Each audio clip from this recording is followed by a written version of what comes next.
What's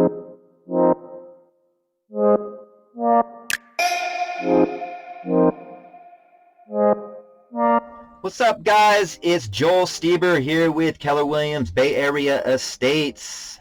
It's election year 2020. Who's excited? Who saw the debates? That was funny, all right? No. We're going to talk about propositions here that are directly affecting residential, commercial, and industrial real estate here in California. So if you own property here, you may want to pay attention to listen to these, okay? California Association of Realtors, CAR, suggests that you vote accordingly, and I back them. We're going to go over the three propositions, 21, 19, and 15. Proposition 21, let's talk about that one for a second. This is government-mandated rent control in the state of California. This is replacing the 1995 Costa-Hawkins Fair Housing Act.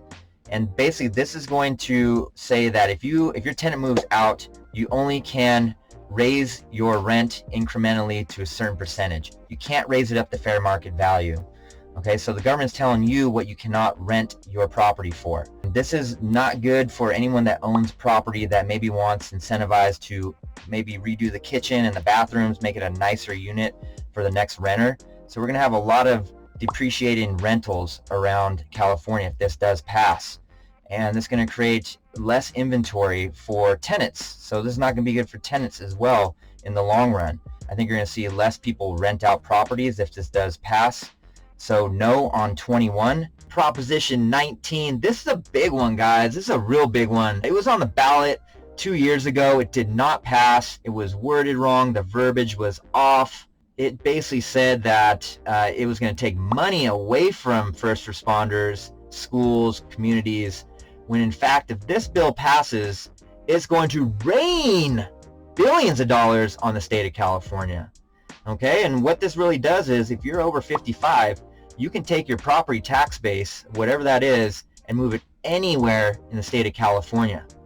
For instance, if your mom bought her house 35 years ago for $87,000, she can take that property tax base, or whatever that is, and move it to Santa Cruz, Santa Barbara, San Luis Obispo, and feel comfortably retire in there without having to pay exorbitant property taxes. Because right now people don't want to leave their houses because either they pay super massive capital gains or they're going to be hit with a new property tax that they just can't afford after they retire. So this is really giving people opportunity to move out of the area and free up inventory for the Bay Area, which we're lacking big time, right? So this is going to really be beneficial to everyone. And we're going to generate more revenue by bringing a higher tax bracket into these homes for the state of California. This also will allow people affected by the wildfires to use this bill to move wherever they want as well. So this is a very good beneficial thing for the state of California. It's already polling at 60%. I would say this benefits 90 to about 95% of homeowners right now. So definitely a big yes on this one. I'm going to give 2 thumbs up, big time on this. Definitely vote yes on this, in my opinion, if you own a property. And then we got Prop 15, which is more towards the commercial and industrial spaces. Basically, under Prop 13, if you know it, you get to keep your property tax base, and they can only incrementally go up 2% a year.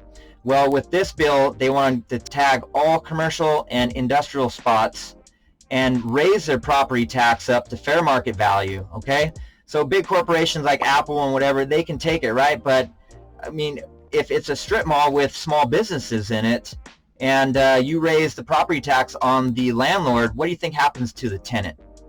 Yeah, I know, right? It basically is going to affect, that trickle-down effect is going to raise rent for the tenant. And this is really not good for small businesses right now in the state of California and United States in general. So we say vote no on 15. Even though it's going to generate billions of dollars for California by raising these taxes on these commercial properties, we feel that it's just going to really affect the small businesses, which are the backbone of our community. So no on 15. Again, if you guys have any questions about any of these propositions, I'm open for a phone call, text, email. You know how to reach me. Take care. We'll talk to you soon. Bye now.